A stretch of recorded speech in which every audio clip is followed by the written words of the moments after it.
right, guys, I'm a VP at Terramark, handling global peering for Terramark and all of our policies and training and what we do, and also global business development. And what you're about to see with the Map of the Americas was a facility I helped design and build in 2001.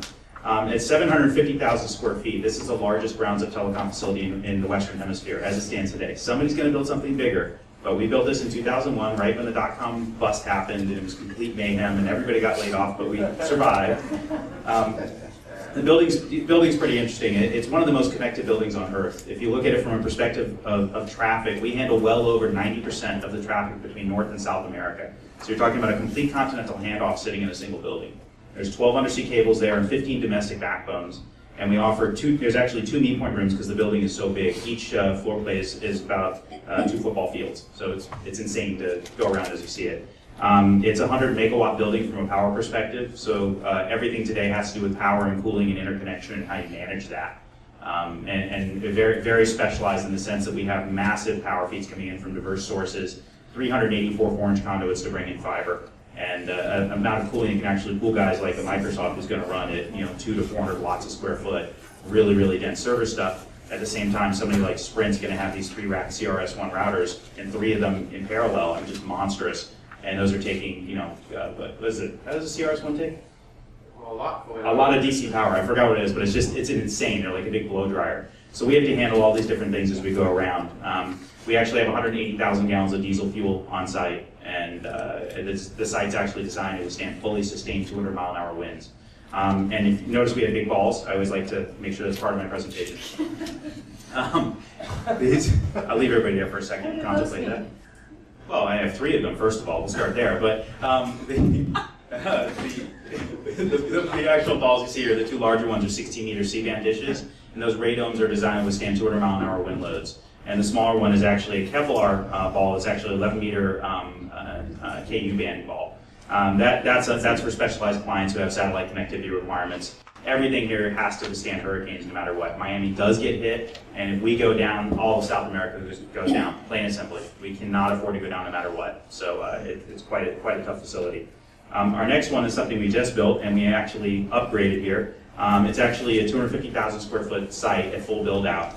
We have 55 2-megawatt generators at the site and 500,000 gallons of fuel. So to give you an idea where trending is going for power density, I did a presentation with John up in San Jose for Nanog, and we talked about our next generation stuff. I didn't do it on these slides, but that power plant is 100,000 square foot building for one client, 60 medium-sized turbines, so we're talking jet engine turbines running all the time with a 40,000 ton absorption chiller to actually cool 800 watts a square foot inside of this facility. So it's just beyond extreme standards, and that's where everything's kind of trending and going these days. But this facility one of the funnest thing about this, it was actually located 60 miles outside of Washington, D.C., and our selling point is we're actually outside of the nuclear blast zone. Kind of scary, isn't it? But again, massive interconnection point, and we do operate a global backbone for a lot of different clients. One of our biggest clients is the U.S. government. We're about 20 to 25% of our revenues is changing a little bit, but it is federal revenue, and we're actually on the GSA schedule where you do top secret work for the government. So I can't tell you about it, but it's exciting. Other facilities we operate, we have Santa Clara. We have a site at 3030 Corbin in Santa Clara, and we're actually about to add another 100,000 square foot to that site. It's going to take about 16 months of construction, and that'll be built to 200 to 300 watts a square foot. We're trying to build modularity into the sites to support all the interconnection services that we do there. Dallas, Pleasanton, and Herndon are actually all hosting sites. Herndon is specifically only a federal site, so we don't offer any commercial services there. And that moves up to where the services we do ranges from colocation to straight cross-connect in a meet point room to peering ports. In the voice world, for example, in Miami, we give away FAST peering ports for free. And the voice peering fabric's in there, great way to interconnect with them. The voice traffic is such a low level compared to something like Dougie's going to do. He's going to take 2 10-gig ports and fill them instantly. So very different kind of world. So we try and facilitate voice with the fasties to make it easy on everybody. Some of our customers, it's a wide range from CBS Television, Lego. Yes, we host Lego. It's kind of important. It's interesting is that Lego actually has spent $250 million on a new MMO game. So there's going to be Lego World and all these different games coming out, and that's some of the trending we're seeing for business. Video delivery with CBS, during March Madness, they do 100 gigs of traffic instantly. Just everybody watching the games at home. During NFL Sundays, it goes from 400 megs of traffic to 12 gigs in about a 30-second period. Just hits. Everybody gets off, starts doing the sportsbook stuff, or our fantasy football stuff. The U.S. government traffic is massive. Obviously, YouTube is, Doug, would you say still 10% of the internet? I have my Microsoft by volume, it's massive. 10% of the internet is just people watching videos. Enterprises like BMW, H&R Block, we handle the entire tax season for H&R Block. So that's a hosted environment. They use utility computing where they actually ramp up the capacity up until tax season ends, and then it drops off like a rock, because obviously they don't need it anymore. So it's really kind of critical stuff. The carrier world and the internet infrastructure world, core to our business, of course. The carrier world is how we really started out, bringing carriers, getting to interconnect. But the important thing you see amongst all of this is it creates an ecosystem. These guys are all in the same facilities interconnecting. And it's great that you can connect to your partners for handing off voice traffic or data or whatever you're doing. But the buy-sell relationship is there as well. So it creates a commercial venture that's beneficial to everybody inside the environment. Part of our technology platform is pretty simple. Plug and play, lots of carriers inside of it as you go. These are all the different carriers are in. I'll go through this kind of quickly. Our very variable data centers around the world, a lot of these customers are in multiple data centers, and sometimes they ask us to interconnect them or not. We are a little different than exchange points that you normally see because we do operate a massive global backbone, multiple SIM64s across the ocean, OC192 in the US, and that's mostly for government clients who have to have very secure connections, so we actually facilitate that. Our utility computing, we're actually considered one of the tops in the world for this.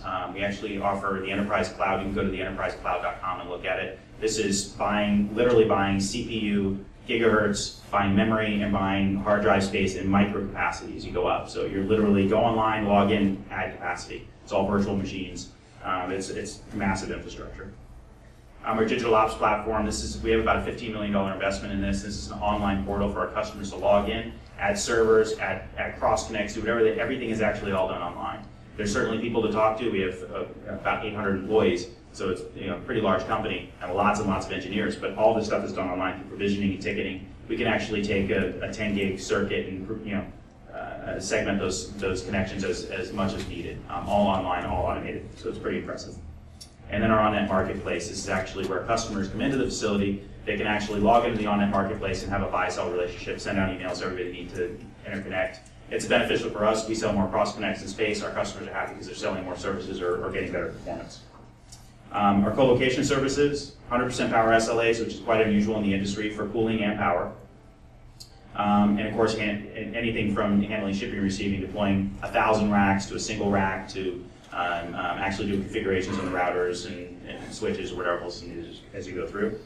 And then exchange point. This is actually a picture of the overhead of our meet point room in Miami. It's kind of interesting. There's over 7,000 cross connects in this one meet point room, and that's incredibly secure, obviously, because we can't have anybody go in there. You could turn off South America with this one room.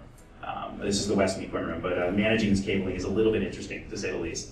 Everything has been done and put in. You can see this is over 7 years of layering as it's gone through, but it's all mapped. We actually know where everything goes and what's in place.